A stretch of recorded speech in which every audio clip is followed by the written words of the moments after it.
Ophiuchus, you have wished for something using your primal energy in the past, and it seems to be coming around. There is this energy of something being birthed here, and you coming out of a desert. You can see both of these cards, the womb and the desert, are in reverse here. And to me, that means they're in the past. They were, but they are no longer. And it's interesting because when the womb is right side up, you can see at the bottom there, it's closed in, right? This gold right here is closed in. It's being protected. But upside down, the triangle opens up. There's a threshold to be crossed. The thing that was inside, being cultivated and protected, can now come out. It's ready. The oven timer has gone off, right? And yeah, you were in this period of just like reaching out, making wishes, being prayerful, asking the universe, please help me. I don't know what I'm doing. Anything. Just anything, please, universe, is what I'm hearing. But yeah, that time is over. That time is over, and there was a promise made to you by the universe, the ring, a commitment.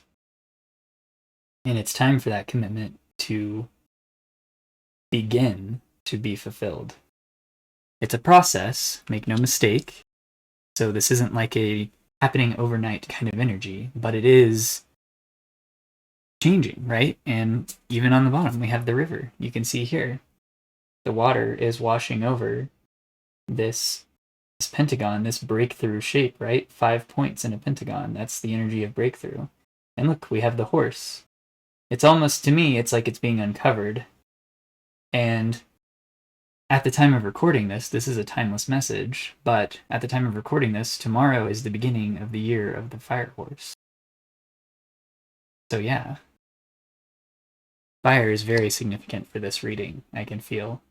But also the idea of ether, which it's interesting because I was curious. This is the first reading I've ever done for Ophiuchus, and I only did it because I was making a drawing to celebrate the Chinese New Year, or the Lunar New Year, right? And what I settled on deciding to draw was Shenron from Dragon Ball Z, and Shenron, if you don't know, is a magical dragon who can grant wishes. And immediately I was like, oh, wish. And dragons are very primal, like ancient energy, right? They represent creativity, primal creativity. So this wish is a result of you connecting with your primal energy. And I do feel compelled to show you. I'm not done with the drawing yet, but I've gotten it pretty far. And it's nothing fancy, it's just a number 2 pencil on printer paper. But I'm planning on coloring it, adding more details and everything. But this is my Shenron so far. So yeah, I was looking at this, and I just thought Ophiuchus, because I was getting ready to begin, my new week of round of recording signs, and I realized, why have I never done Ophiuchus? I like to use True Sky Astrology. I like to use Western Tropical and Sidereal as well. I like all of them, but it hit me that I hadn't included Ophiuchus in anything. So yeah, this just kind of stood out like a sore thumb to me, and I didn't even think about it while I was drawing it either. I wasn't thinking of Ophiuchus while I was drawing this. It's just, I started this last night, and when I looked at it today, I was like, oh, this is giving me Ophiuchus vibes, because it's kind of like a snake, right? I mean, look at this dragon; it's very snake-like. But Shenron grants wishes. In Dragon Ball Z, you collect all 7 Dragon Balls, you put them together, you say a magical invocation, and then Shenron appears and grants you 3 wishes, I believe. It depends. I'm not going to get into the lore of Dragon Ball Z here. Some of them only do 1, some do 3, I think. But anyway, yeah, it's to me, this represents you gathering your power, consolidating your power, right, your primal energy, putting it all together, invoking it, and then you confronted it face to face, and you said, "This is what I want. Please help me," right? Please help me fulfill this. This is what I need. This is what I want right now. And I think it's being answered because on your tarot spread setup, I used a like a spacer card because I created my own tarot app, and I'm using that for readings now because it's finally to a point where I can use it in a very interesting way that I really enjoy. But the spacer card that came out was the star, and actually, let's just go ahead and switch to that. So yeah, there it is, the star. I was just using this to kind of space out all of the words, like to make sure, when I draw more cards that there's enough room. But I was going to delete it, but it makes perfect sense for this message that's coming through. I just realized I need to censor these. There we go. Hopefully I don't get a strike for that little part there, but anyway. So yeah, the star, a wish, right? Aquarius energy. All right. Well, I guess we're going to go ahead and dive into the tarot since we're already here, but before I go any further, my name is Shane. This is the Cup Night channel. Thank you for being here. If you need anything from me, links are in the description or the pinned comment.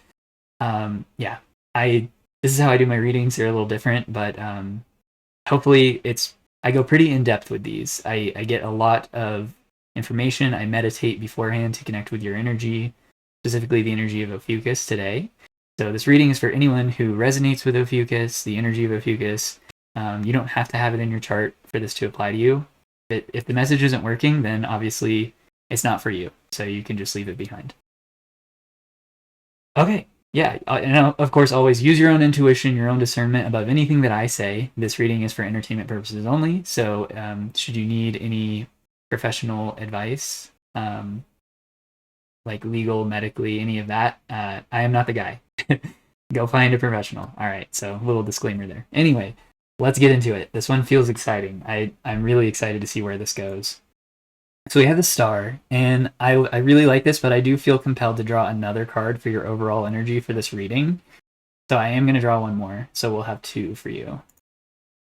The star and 7 of Wands. Wow. Okay, yeah, very powerful. This is you defending your creativity, your creative energy, your authenticity, your source, right?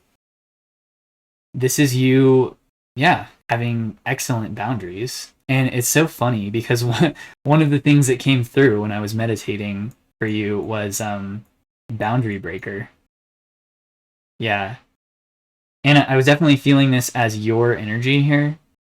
You are breaking boundaries in a lot of different ways at this time, and it's as a result of your authenticity and creativity, your creative energy that you've been connecting with, you've been getting familiar with, you've been using it in ways that potentially you never have before. Also, it's interesting the number 7 came up here with the 7 of Wands because that was one of the other things I connected with here was the number 7. So yeah, this reading is just feeling very aligned already. I'm very excited to see how this progresses. So yeah, you are authentic. You are healing yourself by connecting with that creative energy because creative energy is restorative, right? Being creative, tapping into your own personal flavor of creativity, your own primal power, right? Your own personal Shinran, right? That is restorative. It's primal. It's ancient. It is creative energy.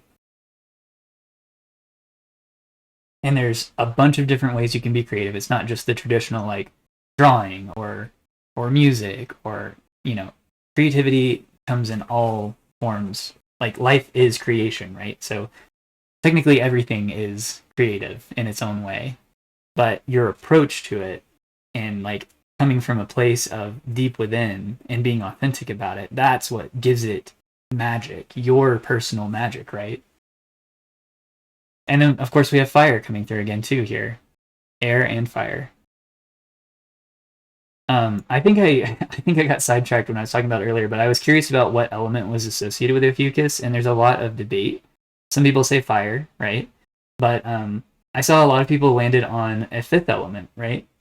Excuse me. And that being ether, which is like, space, plasma, right? And I think that makes perfect sense for Ophiuchus because you are the boundary breaking sign. You're the 13th sign, the one that wasn't really acknowledged, even though you are in the path of the ecliptic, which, if you don't know, the reason why there are 12 zodiac signs is because the sun travels through those 12 signs, and that path that the sun makes through them from our perspective here on Earth is called the ecliptic. And if you really look at the ecliptic, you see that the sun actually touches the foot of the constellation of Ophiuchus. So Ophiuchus is part of the ecliptic. That's why, and I don't have to tell you this. If you're resonating with the sign, you clicked on this video, obviously you may know what Ophiuchus is, or maybe you don't, and you were just curious to see what this was about. But yeah, it's known as the 13th sign, right? And 13 is a very feminine, mysterious number. It's a number of death and transformation, right? It's literally the death card in the tarot. So Ophiuchus is a sign of transformation.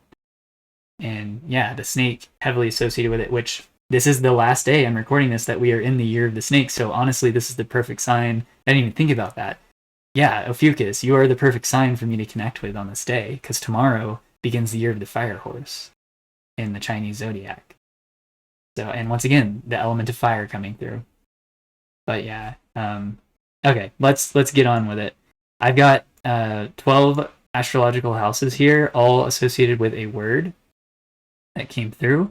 So I'm going to go through these and draw a card for each one to go a little deeper. So first house is all about you, your internal world, right? The self. And we have a request here. So yeah, you made a request of yourself. You made a wish. Because that primal creative energy you made a wish with, like the universe, whatever you want to see it, ultimately is you. You are part of the universe. It is part of you. The universe is creativity.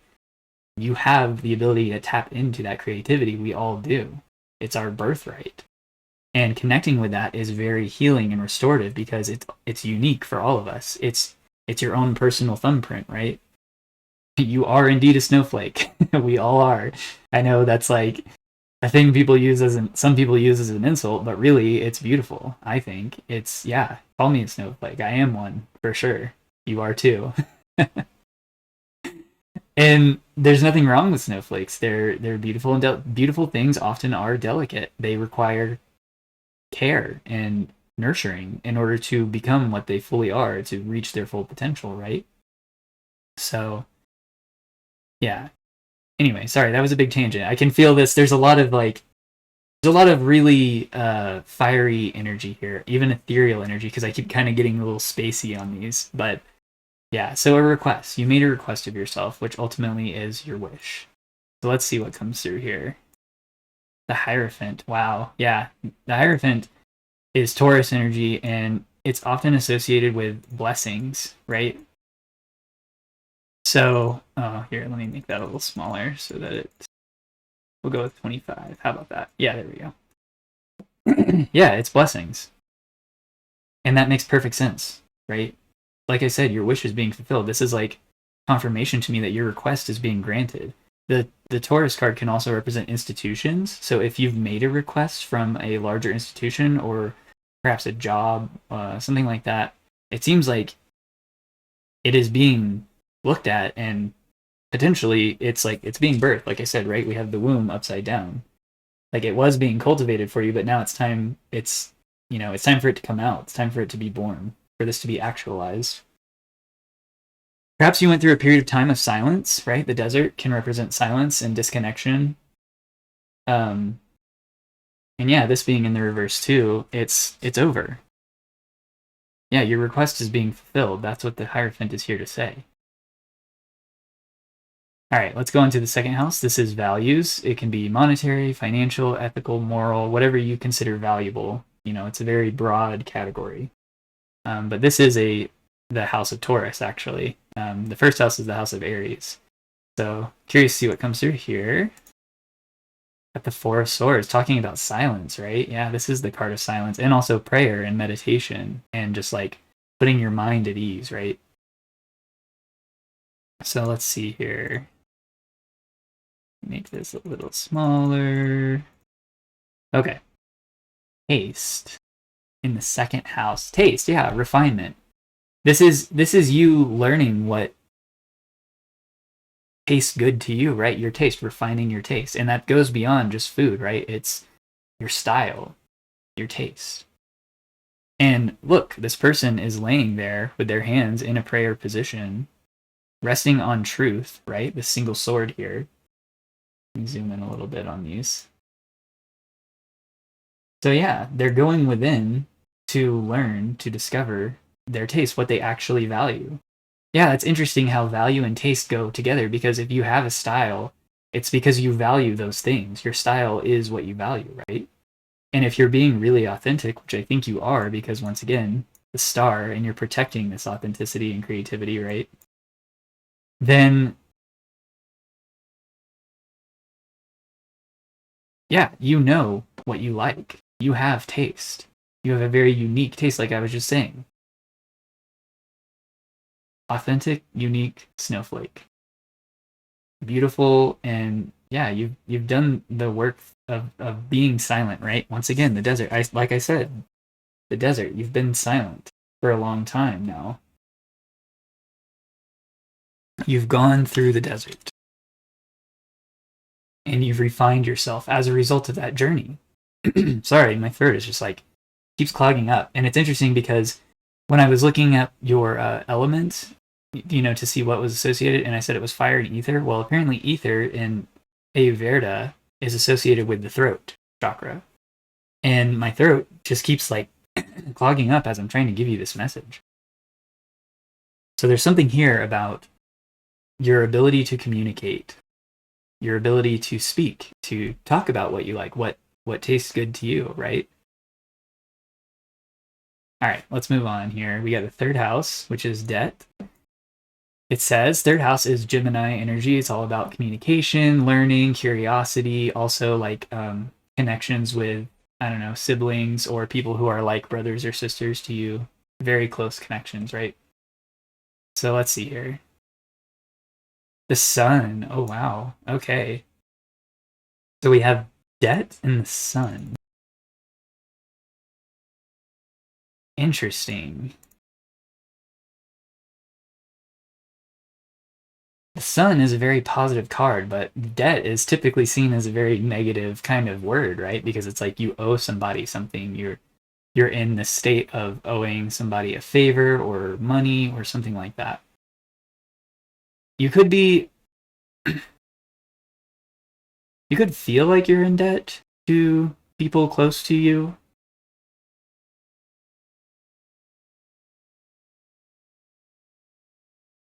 but I'm not getting the sense that they feel the same. The sun is also a card of, well, it's Leo, right? Because the sun is the ruling planet of the sign of Leo. And it's also a sign of birth, right? The child on the horse there. Also, once again, fire horse coming through. Yeah, the womb. It's freedom. The sun is freedom, joy, clarity. Oh, of course, yeah. Freedom from debt. You don't owe anybody anything, is what's coming through here. You might feel like you do, but you don't, really. Your expression, your authenticity, right? Look at this. Self-expression. It's screaming in this card. And Leo's about that. It's about passion and creativity and expression. There's actually a connection in Chinese culture between lions and dragons, right? In the celebration for the Chinese New Year, they often make these costumes of like lions and dragons, and they kind of like multiple people get inside them, and they dance through the streets. So there is a connection here. I'm almost getting like freedom from debt. Like this, the slate is being wiped clean. If you thought you owed somebody something, or you actually owe something, it's like that is being erased. Freedom. Yeah, that's fantastic. Put it where it goes for you. Obviously, it's going to be different for everyone, but that's really great. I mean, all of these cards so far are just absolutely stunning. I'm loving this message for you, Ophiuchus. All right. So 4, we have door. And the 4th house is Cancer energy. It's all about like ancestors, foundations, the past, right? Where you come from. So let's see here. The world. Wow. And the door. Yeah, it's like a portal here. Okay, yeah. Major, major, major, major endings for you. All right, this reading is obviously heavily tied to the beginning of the year of the fire horse. So whenever you find this, if you find this in the future, look back to the beginning of look back to February 17th, 2026 and look at what was going on for you around that time because this reading is heavily tied to that. I mean, this is a huge culmination here and tomorrow is the culmination of the year of the snake, right? The Chinese year of the snake 2025 to 2026, right? It's a yeah, this portal for you, this entry into this new cycle is huge. It is literally a door into new foundations. The fourth house door. There is a pretty big emphasis here on connecting with your ancestry, like knocking on the door of your ancestors is what I'm hearing. So, and you don't like you there's a lot of ways you can do that. You can literally like research your ancestry, talk to your family about like your ancestors, where you came from, the stories that have been passed down through your family, but you can also do it through meditation. If you don't have like a lot of family members that you feel comfortable talking to about that kind of stuff, you can do it through meditation. You don't have to get it from a living relative, right? You can just, you can lay down, you can sit in a meditative position, just sit in a chair, close your eyes, and just ask. It's like you're asking yourself, right? It's like a request to yourself, once again, right? And it will be granted, right? But yeah, just sit in silence, right? Yeah, here, once again, Four Swords, sit in silence and ask for your connection to. I mean, the world is a kind of an ancestral card to me as well. We have the four fixed signs here, so the number 4 is coming through strong here. We have Aquarius, Taurus, Leo, and Scorpio with the eagle. If you don't know, the eagle is a sign of Scorpio as well. I believe it's a scorpion, a snake, and then an eagle. And the eagle is often seen as like the highest expression of Scorpio. It's like the most dignified expression of Scorpio. But yeah, and Scorpio, Ophiuchus is right before you. It's the sign before Ophiuchus. Sagittarius comes right after. I don't know why I felt I needed to say that, but it feels important. Scorpio is transformative energy. Sagittarius is explorative energy. It's also about having goals and targets, right? It's very passionate. Fire, once again, fire sign. I just can't get over it. Like, these cards are really, I mean, you have the star, the Hierophant, the sun, and the world. And the world at the door. The door of your ancestors. Okay, let's keep going. There's a lot of mystery here. There's so like I feel very drawn to this particular setup here. The fourth house, the door, the world. This is like a huge ending and beginning. This is a very mystical portal for you. Okay. Fifth house, the sun. This is the house of Leo, right? Fifth. And the sun, yeah, the sun right here. So there's a connection here between the third house and the fifth house. Debt and sun. And this is son, son, like progeny, right? Your child or a child doesn't necessarily have to be yours. You could be someone's son, and this be relating to you in that way. Put it where it goes for you. Let's see what comes through. 4 of Cups. Interesting. Okay. Yeah. The number 4 is carrying through here. So we went from the 4th house to the 5th, and now we have the 4 of Cups. And to me, this can be a card of meditation, like I was just talking about. And see how he's kind of like sitting here. His eyes could be closed, or they could be focused on these 3 cups here. But what I'm getting here is actually, if he is looking at these 3 cups, right, things that already exist, he could just close his eyes and access a connection to this, right? This universal cup that's coming in here. What I'm hearing, once again, the cup of your ancestors.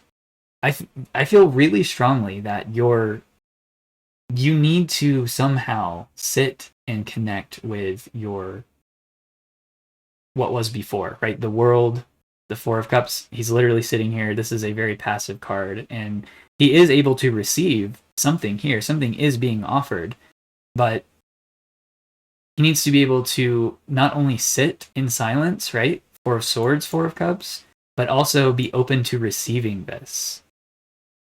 And I believe it is possible for you to receive it, right? Because look, the Hierophant. He's delivering blessings and the sun. Something's being revealed. You're being set free, right? Like a child on a horse. The crowned and conquering child, right? This child is wearing a crown of sunflowers here with a red feather. Naked as the day they were born, right? Yeah, complete renewal. I mean, here, I can't help but notice the child is naked, the woman is naked here on the world. There's this like clean slate energy here, and it's a result of you connecting with the past, connecting with your lineage, connecting with your ancestry.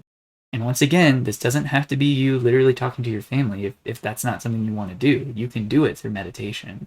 It's much more mystical that way, right? A little more murky if you're not used to doing those kinds of things, but the more you do it, the deeper you can go into it. So yeah, very, very cool here. And I can't help but notice there is a male figure represented here.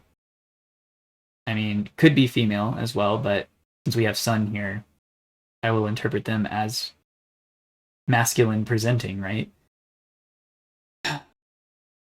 There's the fifth house to me is the house of like that creative energy, right? The Shinron, the dragon energy coming through, also the lion energy, both very similar in a lot of ways.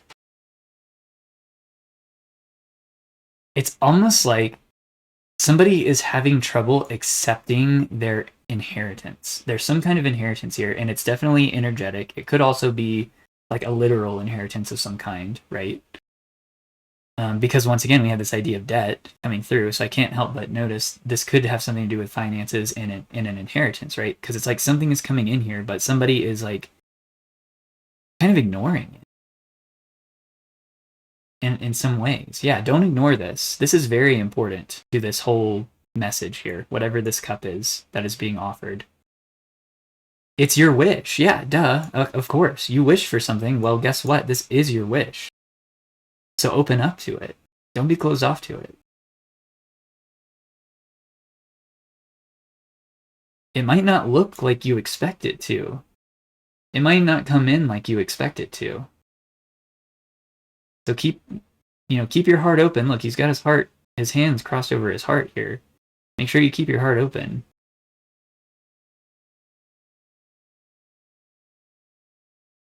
Let's keep going. Keep going. Sixth house. This is the house of health and also service to others. We have toothpaste. What is toothpaste? Toothpaste is a cleaning agent. It cleans your teeth, right? Teeth are used for processing food. They allow us to chew food so that we can digest it easier. It's the very first stage of digestion, right? Is you putting food in your mouth and then chewing it so that you can digest it easier. So that you can swallow it first, right? Yeah, there's something here about the way that you process things. There's a cleaning of the way that you process things. Once again, emphasis on the mouth, which is used for communication, so there's a connection here to the throat. Again, this is something about you being able to express yourself, to speak in a renewed way, right? Toothpaste helps you renew your teeth. So not only are you going to be able to process things better, but you're starting from a cleaner place. My apologies if you hear the chainsaw in the background. They're out there cutting some limbs off of trees and such. Okay, let's draw a card here. Let's see. Death. Oh my god, yeah. Renewal. Transformation. Scorpio coming through. Okay, let's see here.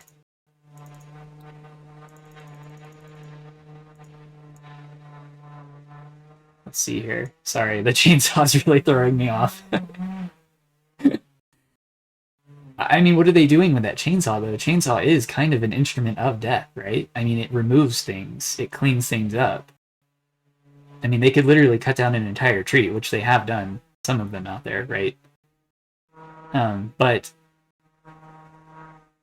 yeah, there's something here. Toothpaste helps kill unwanted like bacteria and stuff like that on your teeth, right? It's a preventative thing, but it's necessary. It is an agent of death, right? It destroys unwanted things. There's something here about cleaning up the way in which you digest, you process things. And it's interesting because 6th house is Virgo. Virgo is associated with the intestines, which is about processing, right? It's about taking things in and breaking them down, understanding them, integrating, right? Interesting. This could have something to do with accepting this energy here. Yeah, processing, taking it in to process. There could be something related to your ancestry that you haven't been willing to explore. And I think the suggestion here is that you should explore it because it's directly tied to your wish, the fulfillment of your dreams, right? Okay. Go on to the 7th house here. The throat. Yeah. This is, yeah. And in the number 7, like I said, it came through on the meditation. So the number 7 is definitely highlighted here. And with throat connected to the 7th house. And the 7th house is all about anything outside of the self. You know, relationships with people, places, things. As far as I'm concerned, the 7th house is like, you know, the glasses on my face, right? It's my relationship to my glasses. My relationship to my dog, to my cat, to my brother, to my sister, to my mom, to my dad, anything, right? And there is something here, once again, about communication with the throat. Let's draw a card. The High Priestess. Okay, yeah. Okay. So you know things. And I think they're probably things that are not so easy to put into words, or they're not easy for you to talk about. They could be, this could be related to like mystical knowledge, spiritual knowledge, right? It's the High Priestess, of course. But also, it just could be representing something that you've been holding back, that you've been like maybe a little bit afraid to talk about, right? With the throat coming through here. There is a need to express something to others or to things outside of you, to put it out into the world. And this could be related to creativity, as I've been saying. You know, I can't harp on it enough. You know, this drawing that I did was the reason for me doing a reading for you, Ophiuchus. So there is something here about expression, taking what you feel inside and putting it into something outside of you, whether that's having a conversation, doing a drawing, a painting, writing a song, you know, whatever it is for you, baking something, I don't know. There is a need to express here.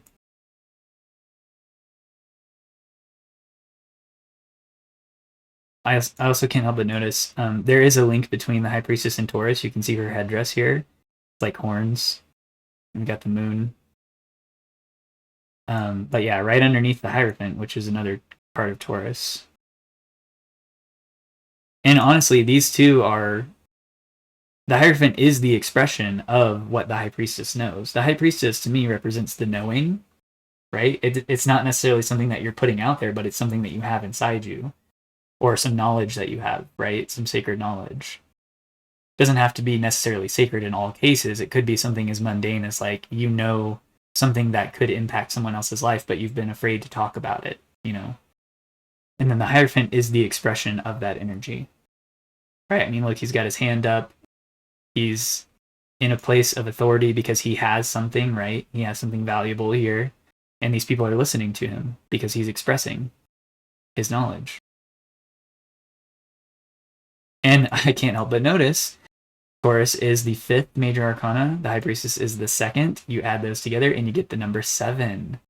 To me, 7 is my favorite number of the 0 through 9. 7 is my favorite. And 7 is very...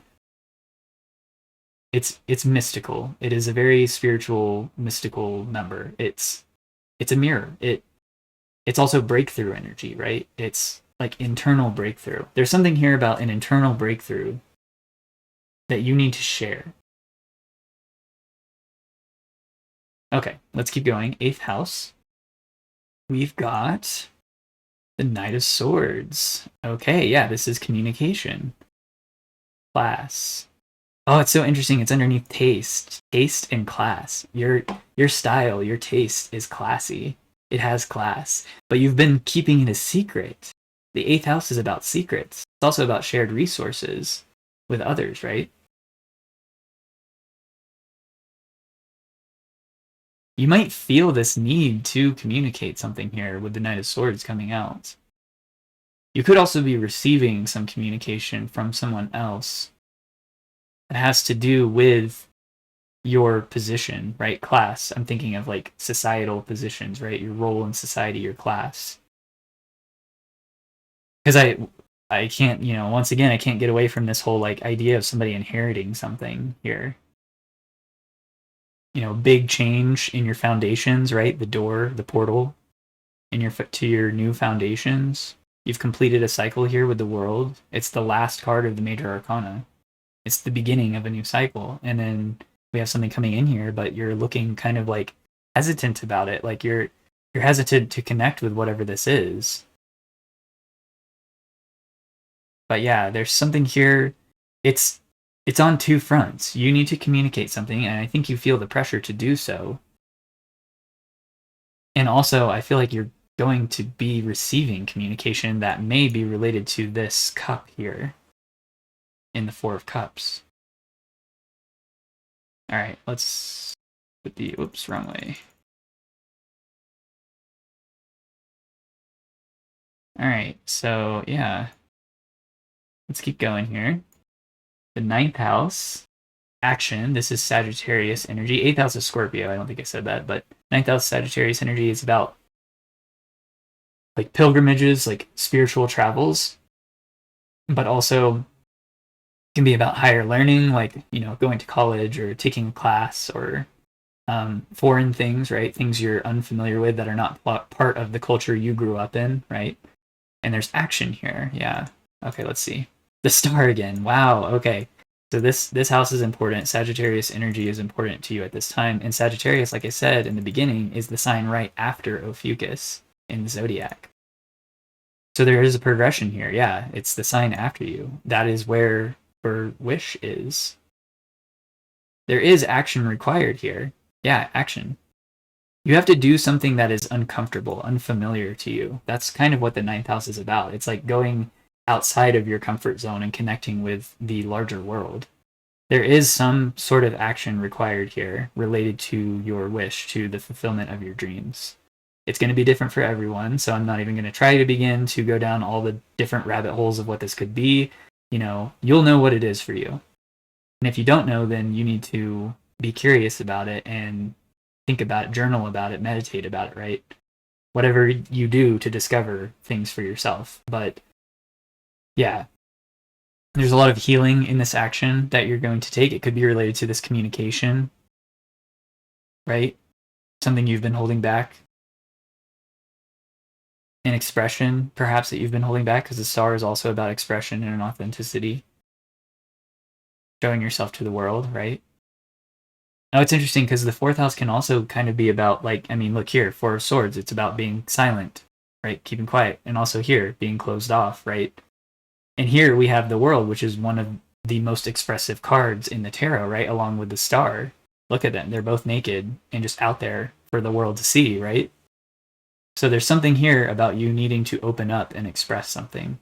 You need to do the opposite of the 4 of Cups here. Don't close yourself off, but let something in, and also action is required. Something needs to be done here. I don't know what it is, but yeah. All right, 10th house is Capricorn energy. This is like public image, career, potentially, public works. And we have the rose. Yeah, beautiful. I only have one tattoo, and it is of a blue rose on my leg. It was inspired by Twin Peaks. I absolutely love David Lynch and Mark Frost, and specifically Twin Peaks. And yeah, The blue rose is a very important symbol in that series, in that show. It represents mystery, right? And like femininity, of course. But yeah. So there's something mysterious here about your public image. You are like a rose. Beautiful and mysterious, right? The high priestess, yeah. But there is a need to share something. So let's see what comes through. 10 of Pentacles in the 10th house. Wow. This is value. Like, 10. It's the highest of the pip cards, right? It's 1 through 10 for all the suits, for the pentacles, for the wands, for the cups, for the swords, right? It is the culmination here. There is a culmination here. Something's blossoming, right? Rose. Huh.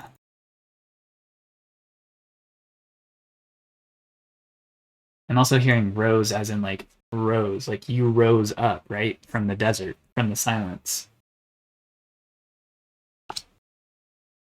Yeah, you rose up from the Four of Swords, from the Four of Cups. He's laying down, they're sitting. You rose up. Look, the world. She's floating in the air. She literally rose.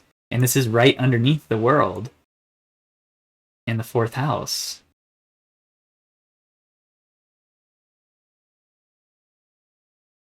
Whatever this is, this expression, this thing that you need to get like put out there, right? To aid in your wish fulfillment and fulfilling whatever dream this was for you. It's leading to this.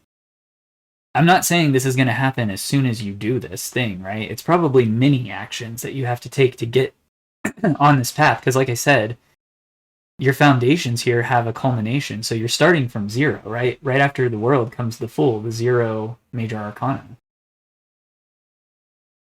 So I'm not saying that this 10 of Pentacles is going to come to you like overnight or anything like that. It very well could, especially if this is related to some kind of inheritance, like I'm kind of picking up on here for some of us. But for others, there is work, right? Action is required, goals, 9th house, like targets. Like you have to be precise here in your methods, right? As you move forward, as you start communicating what you know, right? Because you're very wise. You have whatever this was, this time you spent in the desert, you did grow something and it is ready to be put out there. But when something is born, it still needs to be nurtured. It still needs to be fed and taken care of, right? It's a baby. So I don't think it's going to come out a 10 of Pentacles right away, right? But this is like, to me, this is the culmination. And honestly, that is Capricorn energy. Capricorn is like mastery of something, right? It's Saturn, the planet Saturn. You have to be devoted, you have to put in the work. But I have a feeling even the beginning of this thing is going to be, right? The sun. It's going to be beautiful and it seems like it's going to get you attention. There's a big transformation here, right? Death, the world. You have so many majors, right? The High Priestess, the Hierophant, the Sun, the world, death, the Star twice, and now the 10 of Pentacles. In related to your public image.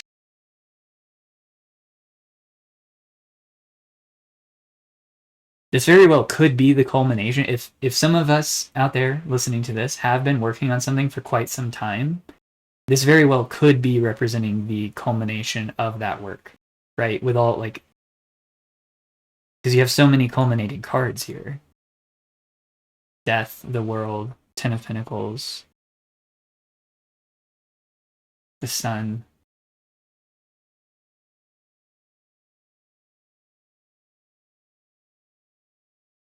The sun and the star. Yeah, there's going to be healing for anything that you feel indebted to, whether that's financially, morally, emotionally, right? Whatever this is, it's, yeah, and your actions are going to lead to that healing. Okay, we got 2 more here. Let's keep going. 11th house, this is Aquarius energy. This is larger communities. It's also about like the future. It is, the star card represents Aquarius, right? And you had, so this house is being highlighted as well. A lot of things are being highlighted here. There's a lot going on here. which makes sense because, typically when things are at their final stage, right, when, you're getting ready for the final battle, the final act, right, to close something out and start a new cycle, that's when that is the culmination. Things are all coming to a head. So let's see here. We have vase.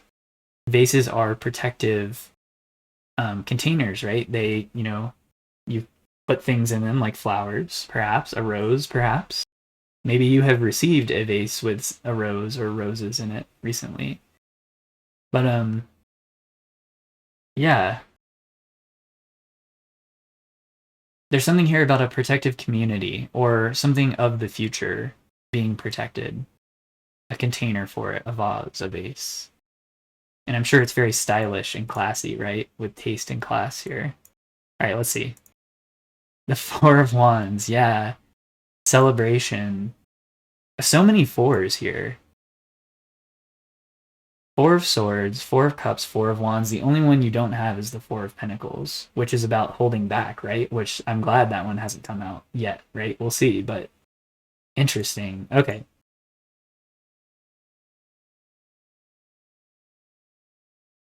You're getting your flowers, yeah, from a community, from people outside of you, for the work that you have done. Celebration of Oz. There's a container for you.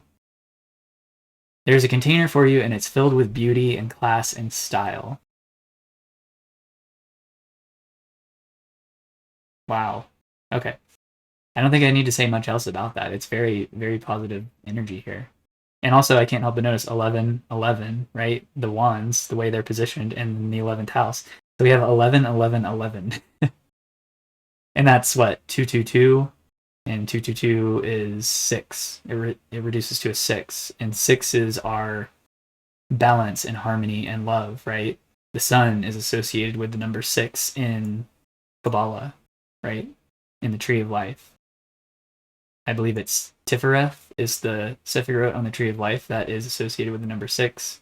And it's all about balance and harmony, love, beauty, joy, all the things the sun represents, essentially. But yeah, 1111 is a lucky number, so 11, 11, 11, right? That's like, it's another layer of luck, right?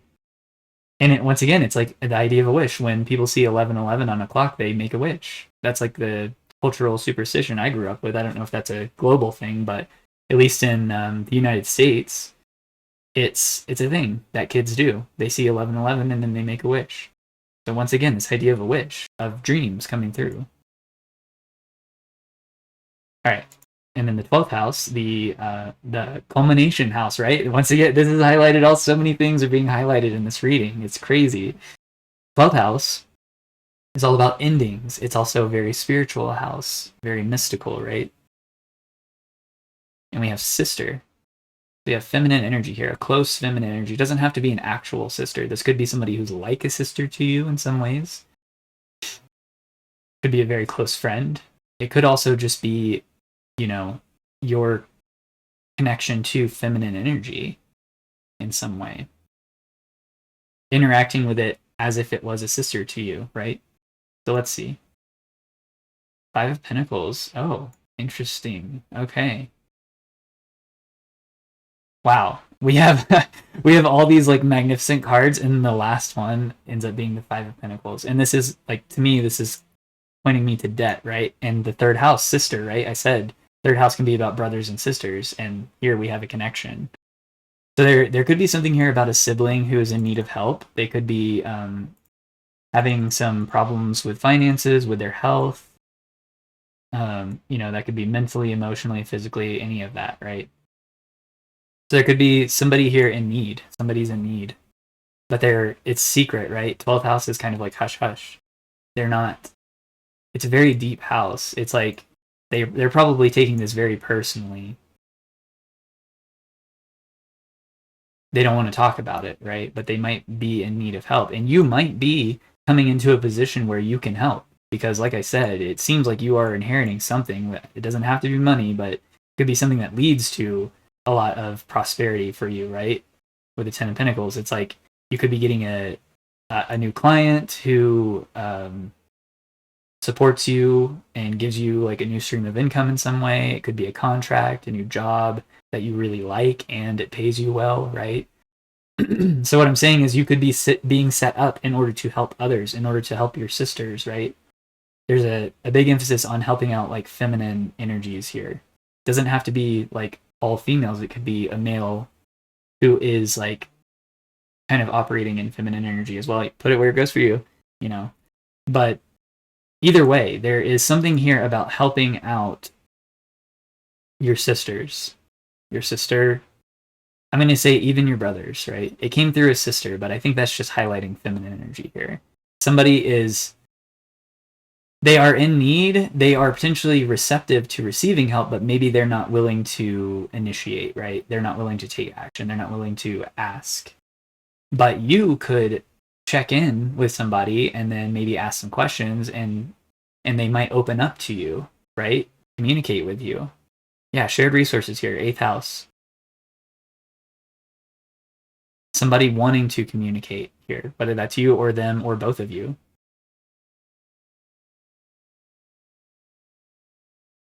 Okay, wow. Yeah, so check in with your close loved ones because it does seem like somebody may be in need of some help and I think you might be able to help them. This doesn't necessarily mean like you have to give them money. That's not what I'm saying. It could be even just you giving a conversation, having a conversation with them, right? Knight of Swords, shared resources. Swords are all about communication. It doesn't really have, I mean, it could have something to do with money, but it doesn't necessarily have to. So yeah, reach out to your close loved ones. They could be in need of something from you at this time. You might have the energy they need, right? You're very strong and creative and healing at this time, right? 7 of Wands, the star. That is your overall energy here. Okay. There's still more for you, Ophiuchus. This reading is going to be a long one. And that's okay, because this is the first one I've done for you, and I'm really liking it. Like, it feels great. The energy is fantastic, and I do see you wanting to be of service to people. Yeah, you're cleaning up your ability to process, right? Like I was talking about this toothpaste here. Your teeth they're processing agents, right? So your ability to help people process things, right? I'm getting like doula energy here. Doulas are people who help people pass over to the other side, right? When people are dying, doulas are there as like spiritual advisors, shepherds, right? To help them cross over, to make them comfortable, to make their family comfortable. It's a very important role in society that I don't think a lot of people get access to, at least not in the US where I am. Usually, a lot of people may, in their old age, they may pass away in a nursing home with nobody around, right? But for those fortunate enough who kind of know that they're going to be going soon, they can kind of like have people come and help them arrange things and prepare, like ritualize it, right? Turn it into something beautiful and meaningful. So I'm getting that energy. A lot of you may resonate with that kind of role. It doesn't necessarily mean that you have to be a doula, right? It could mean that you help people in times of transition, right? That's what the death card is all about, the old dying away and the new coming in. And you could be there to help people like clean up their ability to process these transitions,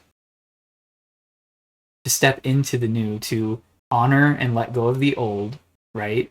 Find the meaning in it and then let it go and then step into the new. That's a very powerful, important role. And for Ophiuchus, that makes a lot of sense because you're the serpent bearer. And what is the serpent? It's snake energy, which is it's death energy. It's about transformation and letting go and shedding skin, right? So this is a very this is a crazy reading because it feels very archetypal for Ophiuchus, right? With this idea of healing and transformation and helping people. Like Ophiuchus is the snake bearer, the person who guides the transition, right? Who handles the snake. But also it's like wrapped up into this other layer of like a wish being fulfilled, a dream that you've had being fulfilled, reaching some point of culmination. All right. So these are the words that came through when I was meditating, and I also have some mishmash words. These are words that don't really exist, but I hear them and I write them down, and then I generate some definitions for them based on their etymology. I use AI to help me with that. It doesn't take as long as it sounds like it would. So, but it always comes up with really awesome definitions that I love. So we'll get there, but let's start here. Primal Wish. Page of Cups. Possibilities. Yeah. Imagination, right? Very Neptunian, and also Page of Cups. The pages can represent children or new things, right? Fresh new things. So yeah, there's something new here, and possibly even unexpected, because the Page of Cups has this cup with a fish in it, and the fish is popping out and looking at him. They're kind of like looking at each other like, whoa, hey there. I didn't know you were in my cup, right? And the fish is like, I didn't even know I was in a cup. Fish, like the sign of Pisces, right? They can represent spirituality. And the sign of water, right? So let's see here. Primal Wish. And it's new. Yeah, something new is coming in here. Related to this primal wish that you made. It's just confirmation. Dream big, the devil. So this is Capricorn energy with the devil. It's not always a bad card, and in this case, I don't see it as a bad card, or, bad, right? A negative card. It's actually a very positive thing. It's talking about the devotion, right? It's Saturn. The devil is Saturn, right? It's talking about the commitment that is required, the work that is required in order for your big dreams to come true. So yeah, dream big, but also be aware that actions are required, right? Once again, the ninth house. Action is required for this wish fulfillment. The star. Yeah, there's a connection here. The devil and the star. Dream big, but also realize that your big dreams come with responsibility. They come with chains, and it's not that you always have to wear these chains. You can see the chains are loosely put around their necks. They can take them off and walk away. They don't have to stay here, right? All the time. It's just when the work is required, they can tap into this devil energy, right? Capricorn energy, to get it done, because that's what, Saturn, Capricorn does. Saturn is the taskmaster, getting crap done, right? Getting shit done. All right, boundary breaker. Yeah, it's interesting this comes right after the devil. Because the devil is kind of a boundary, right? It can be, a wall, something you have to break through, but it seems like you are going to do that. You're a boundary breaker. See here. Yeah, Nine of Pentacles, boundary breaker. I mean, what else needs to be said? The Nine of Pentacles is a very solo energy. It's you being like very assured of yourself and having things to show for all the hard work you've put into yourself, right? Your talents, your abilities, being able to show them off to the world, and that is definitely tied to your dreams. And it's as a result of the commitment, the devotion that you've had. You're breaking boundaries here by just being authentically you, being yourself. So keep it up. Forced air. Seven of Wands again. Okay. Yeah, when this one came through, I was like, forced. Ooh, I don't know if I like the sound of that, right? Forced air. And I was thinking, this is kind of an energy that is like being kept at bay. And I mean, the Seven of Wands is just confirming that. Air is all about communication, right? It is swords. Swords is air. So if something feels forced, if somebody is telling you something and it feels forced and you're not vibing with it, right? Keep your boundaries up. It seems like you're going to be doing that anyway, right? Your overall energy is the star of the Seven of Wands. So I don't think you're going to have a problem with this, but just be aware that there could be somebody who's trying to get you to do something or to say something a specific way or communicate in a specific way, and just remain in your authenticity, right? Nine of Pentacles, the star. Just keep doing you, and, ignore or, block, defend yourself from all these other people's desires and passions. They're not yours. You have the ability to discern what is yours and what is not. You have style, you have taste, you have class. You have it all, Ophiuchus. It's, so just keep it up, right? Keep defending that. Keep defending that authentic spark that you've tapped into. We have Ascendant. So your Ascendant sign feels very important at this time, especially related to your dreams, your wishes, all of that. If you don't know what it is, if you want to look at it through True Sky, you can go to truesky.masteringthezodiac.com. I have this link in the description of all my videos too. and then you can generate a true sky chart. You do have to change the settings because initially it says it to Western Tropical, but you just click on settings. You go down here to Zodiac and you choose midpoint true sidereal. And then I always use equal house. You can use whatever system you like. And then you have to hit apply without saving if you don't have a subscription to the service, right? They do offer paid services through this, which unlocks more chart features. But you can get your birth chart, you put in you can name it whatever you want, put in your date of birth, and the time would be important, right? But generally, if you don't know the time you were born, you can just put in like the afternoon or midnight, whichever one resonates more for you, and go off of that, and then your location. So this one is set for today, right? You can see 16th February 2026 at 11:45. And the ascendant is in Taurus. The ascendant is it's always between the 1st and 12th house, right? For the equal house system. And then the descendant is between the 7th and 6th. So the descendant is in Ophiuchus. It's in your sign right now, actually. And the descendant is all about, the ascendant is about like you coming into your power, right? It's like the sign that it's the energy you're building towards throughout your life is how you could say it. Let me put the descendant on here because the descendant, I believe, is it's about connections with others and the things that you're kind of moving away from, right? So let's see here. They have some pretty good descriptions for these as well, so I'm going to click on this and see what it says. Descendant in Ophiuchus. With Ophiuchus descendant, you attract transformative healing partners. You seek deep, evolving connections that facilitate mutual renewal. Relationships teach you to embrace change together and facilitate growth. Yeah. So like I said, there's somebody here who's needing to embrace some change, right? To embrace this transformative death energy. It's right above. Oh, I didn't even realize that. Yeah, this is right above here of this sister that is in need of help. So yeah, that's just confirming it with the descendant in your sign, right? It's just emphasizing there is somebody here. Relationships teach you to embrace change together and facilitate growth, facilitate the transformation. There's somebody here needing help transitioning into a new phase of life. And you're the one. It seems like you're the one to help them do this. You have the abilities. You have the power. You have the know-how. But yeah. So let's read the ascendant as well, since that was being highlighted. I just felt it was very important to look at the descendant since it was in your sign. There's nothing really else going on in your sign, right? We also have the galactic center, which is always between, as far as I know, Ophiuchus and Sagittarius. It's the border, right? The galactic center is like the center of our galaxy, right? The Milky Way galaxy. So I kind of want to read this too before we get into the ascendant. The galactic center in your 7th house draws cosmic wisdom into partnerships and close relationships. Yeah, wisdom with partnerships and close relationships. Wow.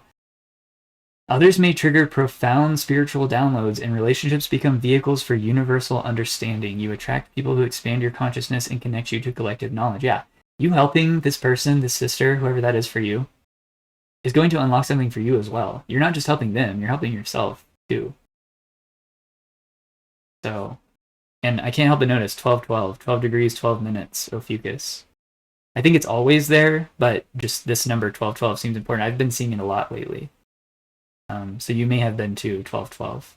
I don't really know what it means. Let's see. What is the spiritual meaning of 12? Signifies spiritual growth, awakening, and alignment with your higher purpose. It is often seen as a message from your guardian angels encouraging you to stay positive and trust that you are on the right path in your spiritual journey. Wow, okay, so it's confirmation. Yeah, not only... So this sister, whoever it is for you, is going through an awakening right now, but you have been too, right? You went through the desert. I feel like you've completed a big leg of your spiritual journey, right? So you have wisdom and advice to give to this sister as a result of that process that you've already been. They're probably just starting this, is what it seems like. Or maybe they're just not as far along as you have, right? They may be younger than you. This could, right? They don't have to be, but I'm kind of feeling that for a lot of us. This could be a younger sibling or a younger friend or a younger person who you see as like a sister in some way. Okay, and then finally, let's get to. I keep putting this off. I know, but I'm sorry. So many things coming through for this message. It's crazy. I generated a random figure for you from this randomlist.com website. I love getting these for the readings just to help me dive further into the energy, right?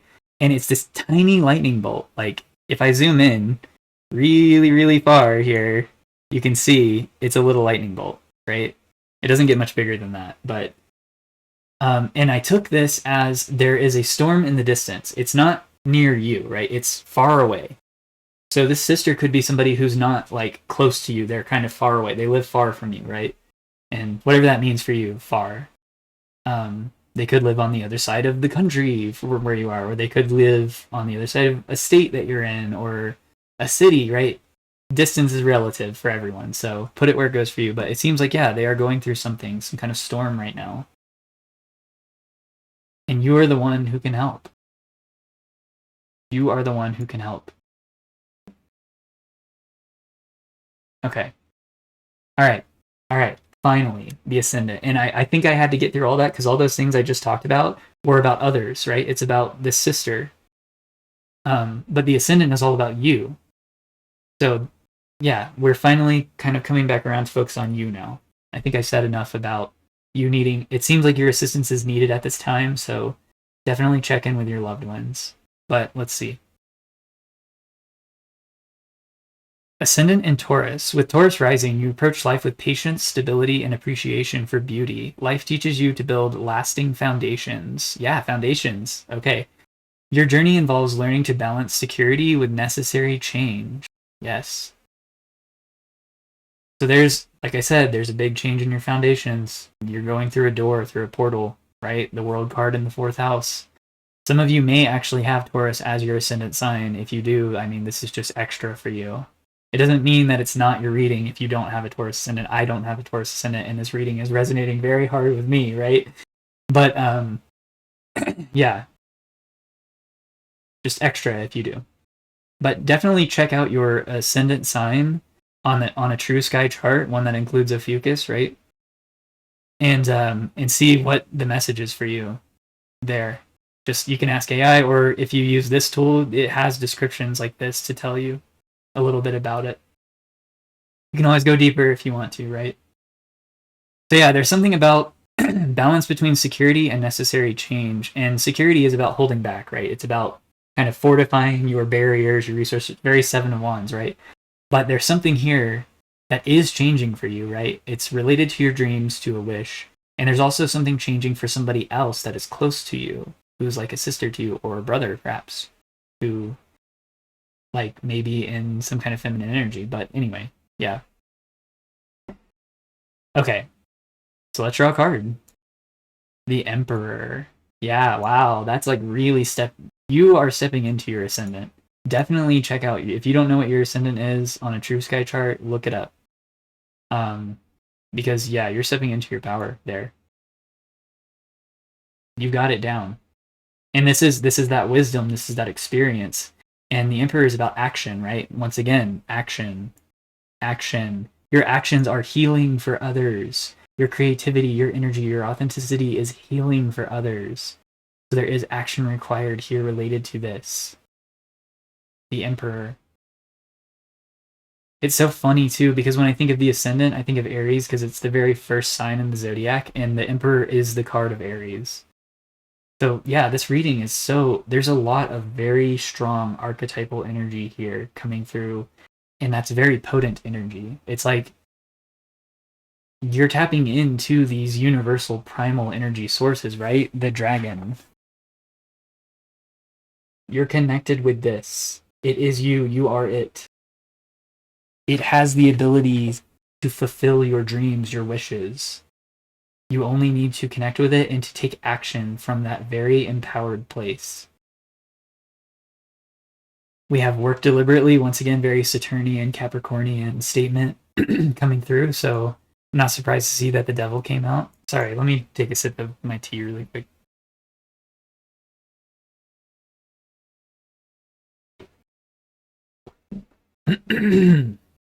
Yeah, very, very huge emphasis on the throat. My throat has not been like this Like, it was fine this morning, and I sat down to do this, and now all of a sudden it's like I don't want to say that somebody's trying to silence you, but it kind of feels like it could be that, right? Could be that people don't want you to embrace your power here, embrace your ascendant, right? Your ascendant power. But you need to. And it's going to be healing for, like, not everyone's going to like it, is what I'm getting. Not everyone's going to like that you are stepping into your truth, your authenticity, right? But for others, it's going to be very healing, very needed, like, crucial, right? It's like you're a steward, you're a guide. You're going to be guiding people through these very difficult moments of life. And it's as a result of all of the work you have done on yourself. All right, so work deliberately. Page of Wands. Yeah. And explore and be curious. Yeah. Your work, this is a very Sagittarius card to me, Page of Wands. It's like, it's very ninth house, right? It's going out and connecting with foreign cultures, right? I can't help but notice the pyramids in the background there. And look at how stylish she is. You have style, you have class, you have value, lots of value. You're very unique, right? And so your work is related to your ability to connect with foreign concepts and ideas and to polish them, right? Toothpaste, and digest them. You make them make sense. And for others, you help others understand the world in a broader context. I'm going to say that again. You help others understand the world in a broader context. You may be somebody who can talk to very hard-headed people, right? And get through to them. It's like everybody else is just frustrated and like can't, maybe they are trying to help somebody who needs help, but they just can't because they clash. They don't, right? Maybe they're both hard-headed in their own ways, and they just, like two rams, right? The Aries clashing with each other. And you come in and you're just like, hey, it's okay. Guess what? One time I went to this place, I traveled here, or I learned about this thing, about how this culture does things, and that just like unlocks the whole situation and allows people to see things in a very different light and kind of like lower their boundaries a little bit, right? And change, right? Transform their boundaries. Maybe even fortify their boundaries, but in a very healthy way. So yeah, work deliberately and have fun, because it seems like your work is related to exploration and adventure, passion, curiosity, right? And doing it in style, having fun. That's just, yeah. 2 pages, right? Page of Cups, Page of Wands, Fire and Water, Primal Wish, and work deliberately. Yeah. Yeah, you know that your wishes, your dreams are potentialities, are possible, right? And you also know how to move forward with the actions required to make it happen. Dream big, Primal Wish, dream big, work deliberately. These are connected. The Devil, Page of Cups, Page of Wands. Okay, and then finally, number 7 here. We have the 7 of Cups. Oh, interesting. 7-7. Yeah, the number 7, very, like I said, very, very important for this reading. And it's interesting because, you know what? Like I said at the beginning, I just realized this. I need to emphasize this. To summon Shenron, you have to have 7 Dragon Balls. Like I said, 7 is it's a lucky number. A lot of people see it as a lucky number, right? 777, which is 21, which people also see 21 as a lucky number. And guess what? 21 is the mirror of 12. 12, 12. This is all connecting. It's all connecting. This message is super aligned. You are super aligned, right? And this is making me think of here, 11, 11, 11. That's like extreme alignment. Vase. Oh, I just realized vase, and it's in the house of Aquarius, right? 11th house is Aquarius. The vase, the pouring the water out, right? The star, look, the vases. There's another connection there. So many threads here. I think you are seeing that, Ophiuchus. You are seeing the threads, the connections between everything. And that is kind of that's why you're able to go into these like uncomfortable places, these foreign places where maybe you seemingly don't know anyone, and you're just able to show up looking absolutely flawless and magnetic, and you attract people to you. They want to share things with you. They want to tell you things. They want to tell you their problems. And you help them. You help them transition. They tell you things, and you help them work through it. You help them see things in a different way. Even as a result of, like, maybe you're from different backgrounds, and because of your unique background, you can give them another angle on something, and they're like, oh, I never thought of it like that.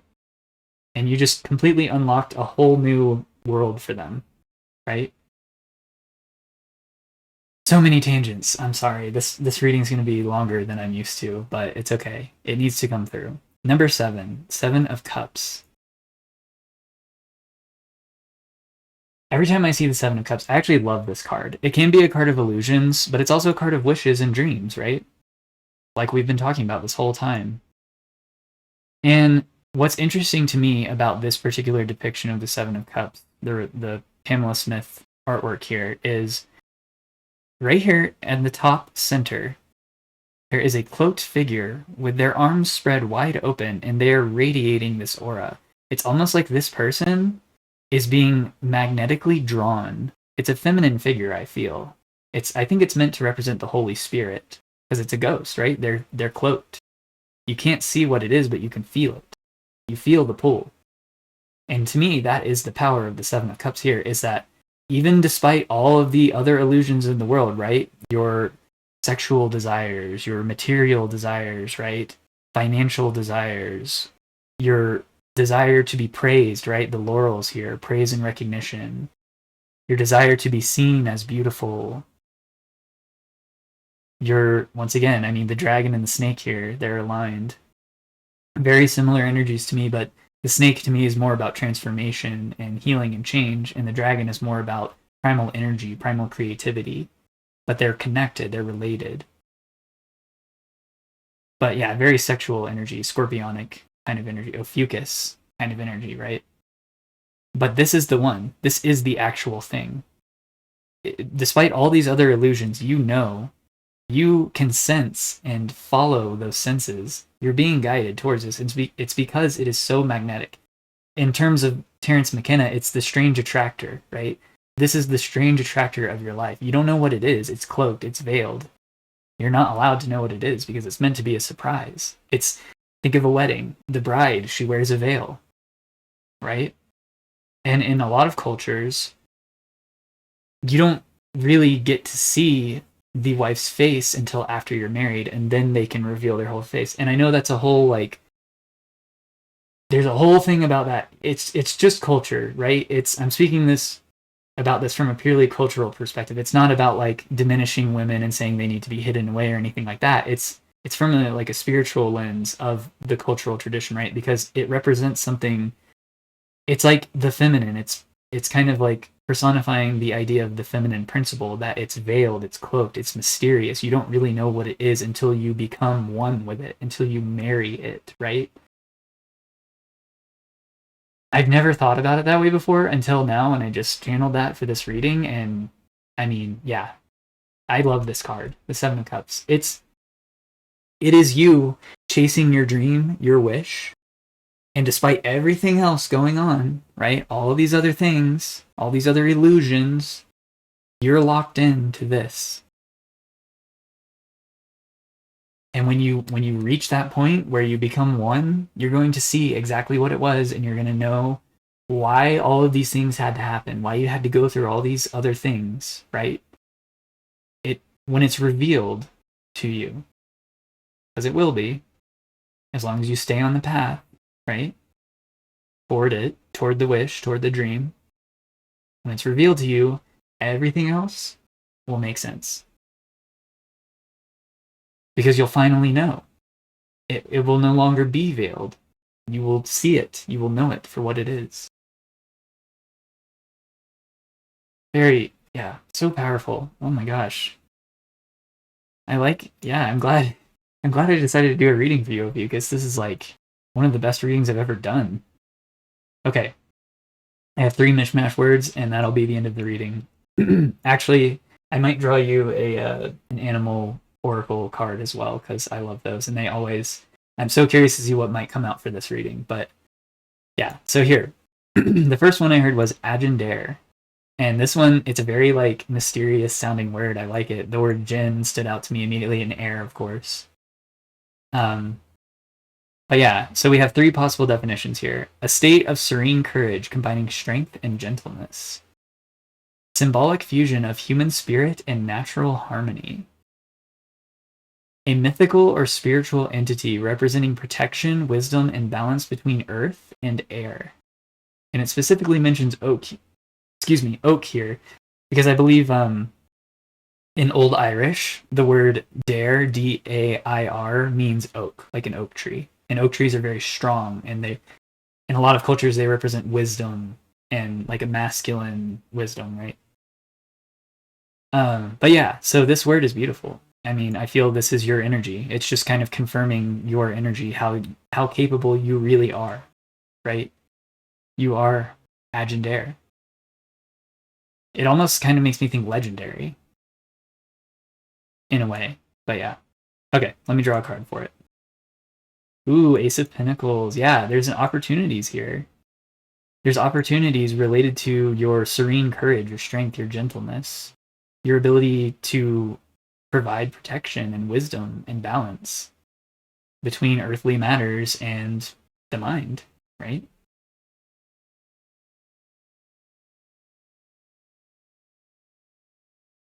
Yeah, you've had, when I'm thinking of air as the mind, I'm thinking of dreams, right? Because that's often how we experience our dreams, as we think about them, we imagine them.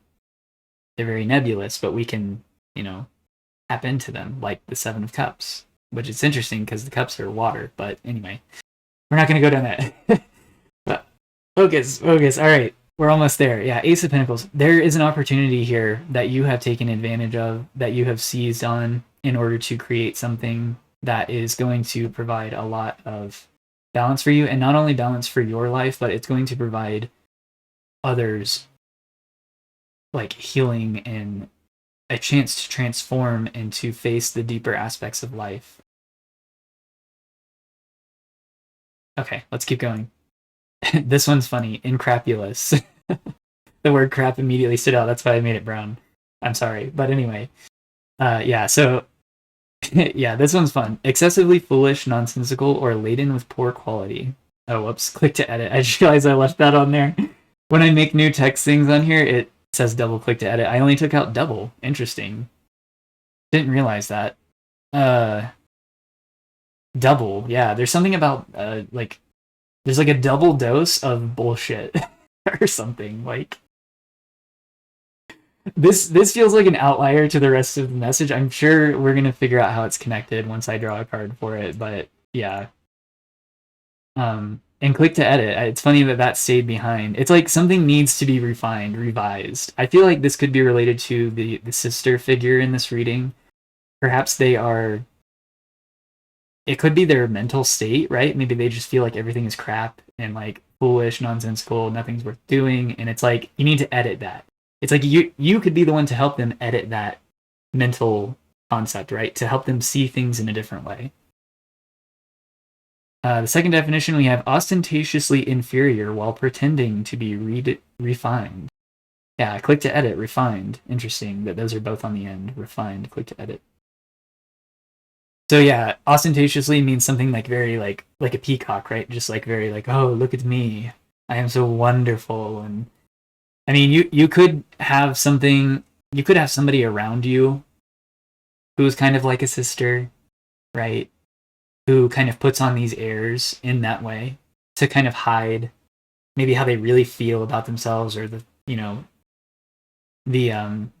what they're programmed with, right? Their mental programs, how they might actually feel inferior on the inside, but they try to cover it up. They try to pretend like they are something that they're not, right? They're not being authentic because they're afraid to be authentic, is what this feels like. And finally, this one's my favorite, number 3, informal humorous. So bad that it achieves a strange kind of grandeur. Grandeur, yeah. It's like, this is funny. It's almost funny how, to you, I feel, maybe even to others around you, right? They might be kind of transparent, but it's like, it's almost like this facade, this display is so transparent that it's funny. It's just like you can see right through it, and you can. It's funny in that.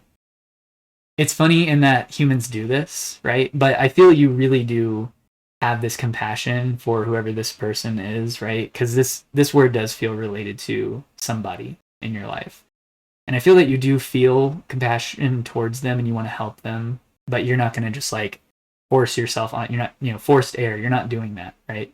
Yeah, Seven of Wands, right? Because that's what came out for Forced Air, Seven of Wands. You're not doing that. You're not going to force any kind of communication or any kind of like ideas or dreams onto this person. If they come to you for help, then yeah, you would help them, but you're not going to force it.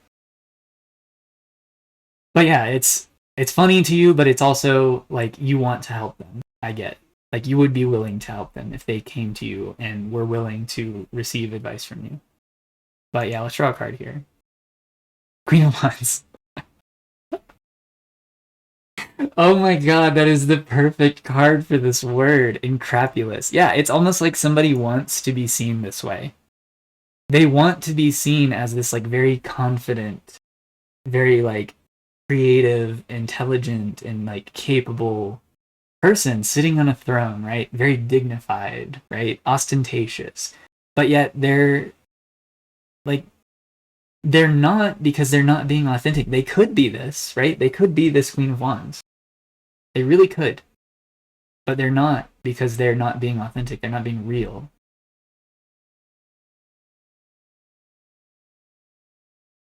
They need a Queen of Wands, which, I mean, from what I have seen in all of this reading, you are embodying that energy, Ophiuchus, at this time. They need a real Queen of Wands to show them that, hey, it's not about putting on airs or pretending or being fake. It's not about what other people want. It's, you don't have to be what you think other people want you to be. You need to be what you want to be, truly. And in order to do that, you have to go deep within yourself to discover who you really are, to connect with your primal energy, right? Connect with your inner dragon, right? Once again, I'm just going to keep showing this. I'm really proud of this drawing. I'm not going to lie, right? I sat down and I was like, I tried to draw Shinron before and I didn't get very far. I just did the face and it was kind of messed up. But this time I like took my time and was very methodical with it, and it came out very nicely. And I'm not done with it, right? It's still a work in progress.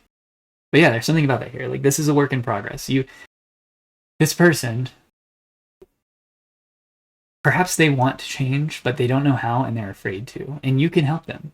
You have the ability to help them do this. All right, and then finally we have Eschefon, and I just love the way this word sounds. When it came through, I was like, ooh, Eschefon. Like, it has style, it has class, Sounds kind of like French, maybe. But yeah, so, and the definitions that came through are really cool, too. So, a resonant, purifying tone said to cleanse or ward off corruption. The final sound heard at the end of a sacred ritual or cosmic cycle. A symbol of voice restrained. Yeah, but I've been struggling with this whole reading. A symbol of voice restrained. A sound formed yet withheld. This is taking me back to the very beginning where we were talking about the Four of Swords, the Four of Cups, and you having something. You're holding on to something in the throat. Yeah. Okay, it's all connected. Like I said, it's all connected.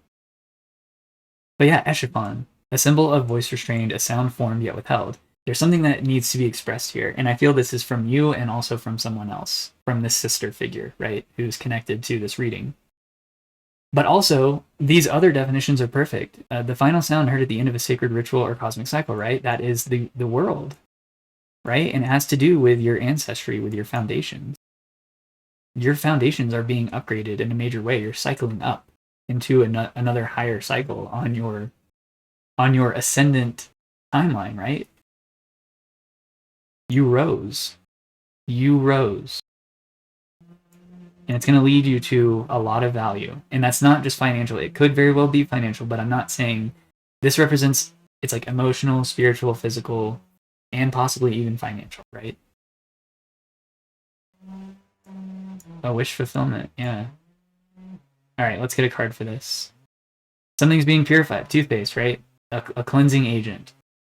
And it has something to do with your ability to be of service to others, because that's what the sixth house is about, right? It's about your own health and your ability to be of service to others. And those two things are very intimately connected, because if you're not healed and healthy and capable, then you're not going to really be of service to others. It's like, I kind of feel it goes back to this sister figure, right? It's like they want to be this way. They want to be like healthy, healed, and like seen as this person who kind of has it all and is capable of doing anything, right? But they're not healed. They haven't done the work on themselves, right? But you have this Eschefon. You have a resonant, purifying tone that can cleanse or ward off corruption. Your voice can do this because you have the knowledge, you have the wisdom, the high priestess, you have the inner ability to do this. Okay, let's get a card.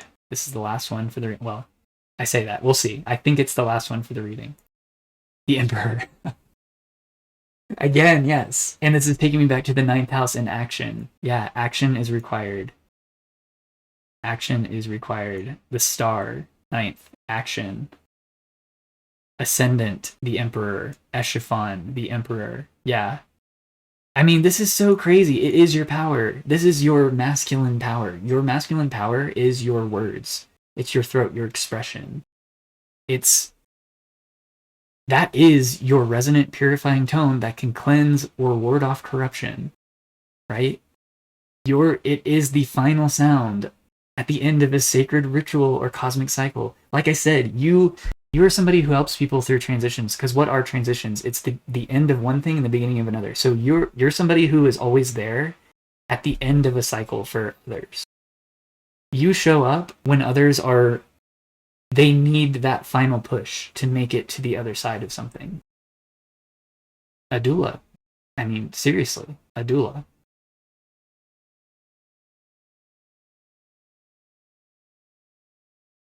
Wow.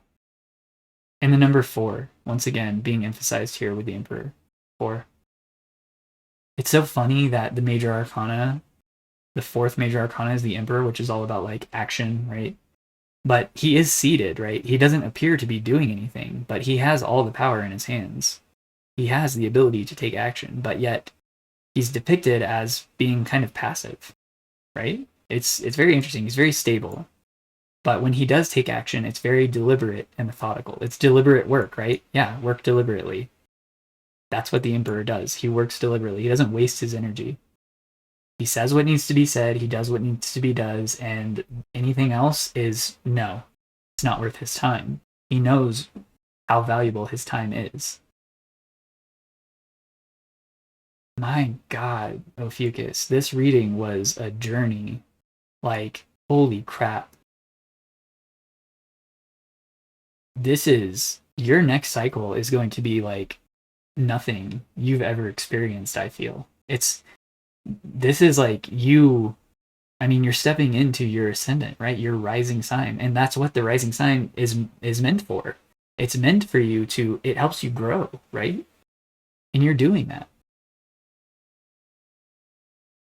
Double Emperor, double Star. I feel like there was another repeated card, but I'm not seeing it. Oh, double 7 of Wands. Yeah. Yeah. You have excellent energetic boundaries, right? 7 of Wands. You have excellent creativity and the ability to heal, the Star. And you have excellent authority and discretion, the Emperor. I mean, wow. Okay. Yeah, okay. So, I'm going to end your reading with an Animal Oracle card because it feels appropriate. Like, it feels like that's just going to like be the bow on this gift, right? So, let's see here. I mean, yeah, right side. There's actually 2 decks associated. I think you can kind of see it back here, but there's another deck. And then I have this one. The left side has like animals right on it, but also tarot associations. The right side is just Animal Oracle cards, and I picked the right because you have the Emperor twice. That's masculine energy, and the right side of the body is often associated with the masculine principle. So it feels appropriate. So I'm going to give these a little shuffle and see what comes up here.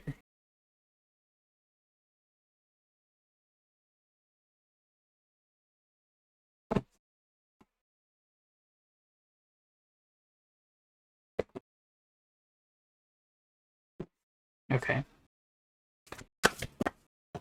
Oh my gosh, so many. Okay. So we actually have two, and I feel compelled to just show you the one on the bottom. I'm not going to read it, but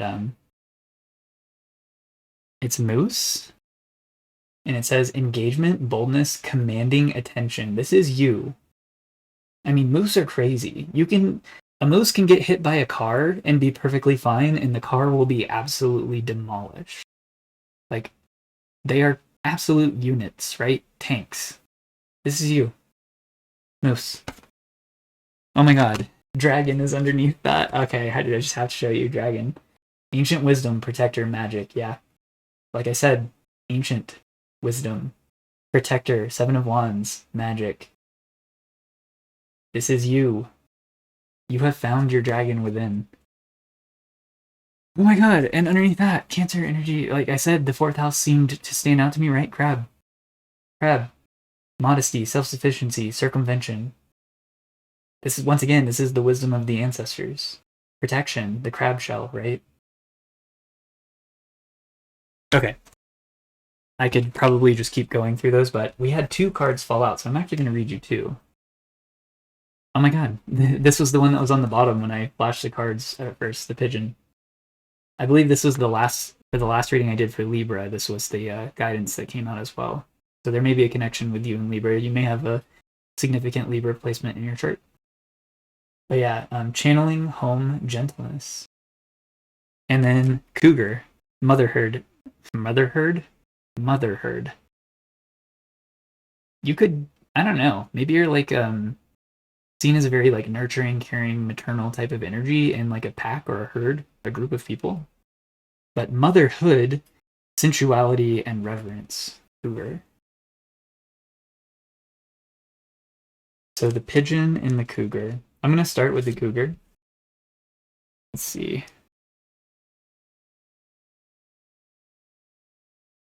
$270.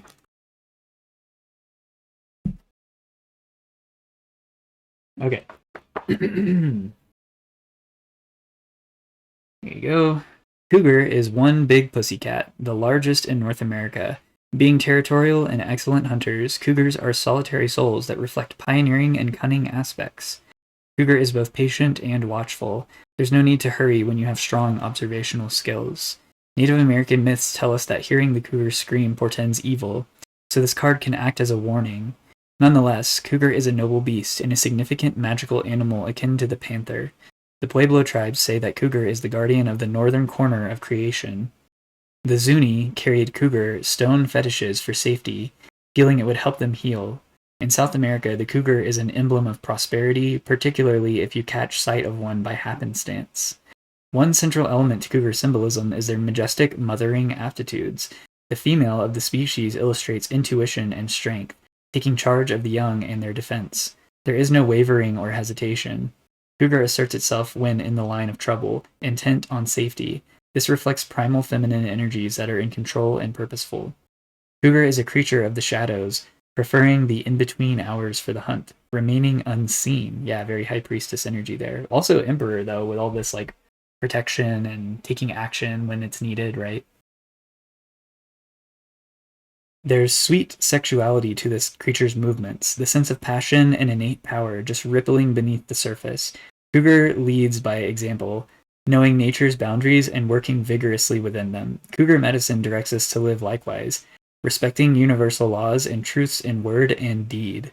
This is the way for prevailing against the odds without ever straying from your moral compass. Ultimately, Cougar shows that the balance of power is shifting toward you. New opportunities arise, so be clear with your intent and plans.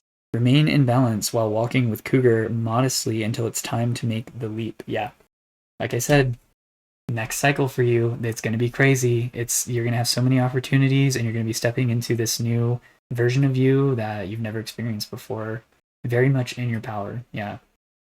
But I mean, so much Emperor energy, and I was even getting like Queen of Wands vibes there. But I'm glad we have the feminine energy coming through here to kind of balance out, right?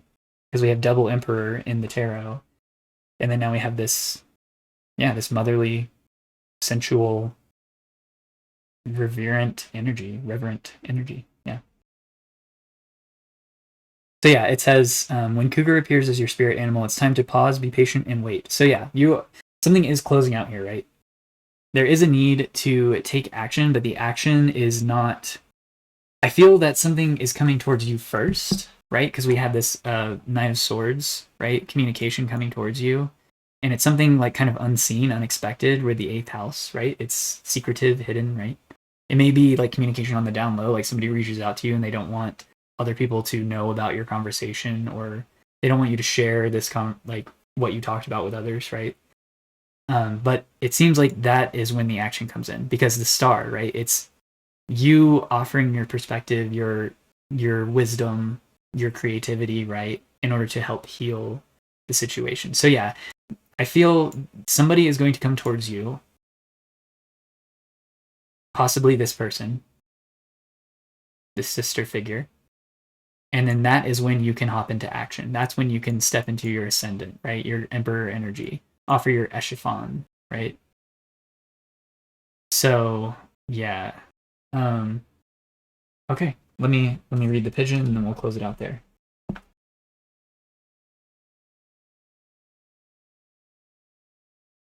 354, 355.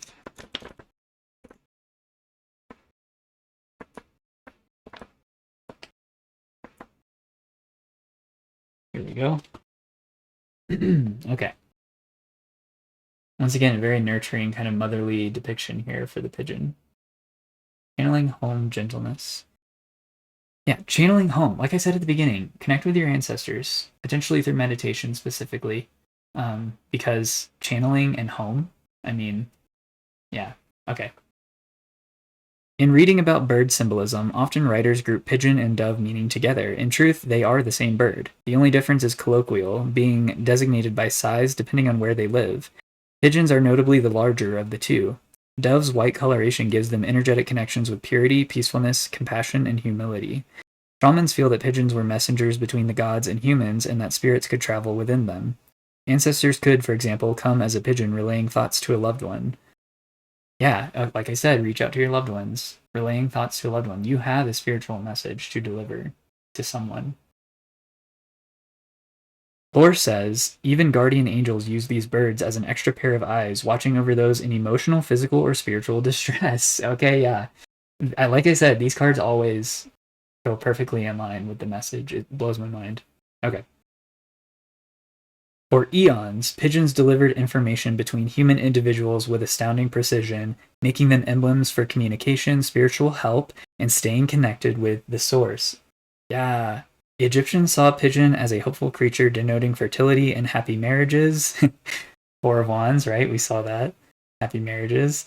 Which may be why sometimes people still release a pair at weddings, winging lovely fortunes to the couple.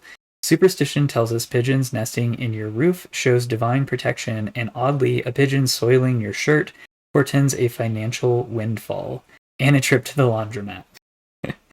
In the language of dreams, pigeon can have various meanings, one being the arrival of good news or a little serendipity. Seeing a pigeon flying away from you suggests you get in contact with those you love. Get in contact with those you love who are traveling or who are living far from home. Holy crap.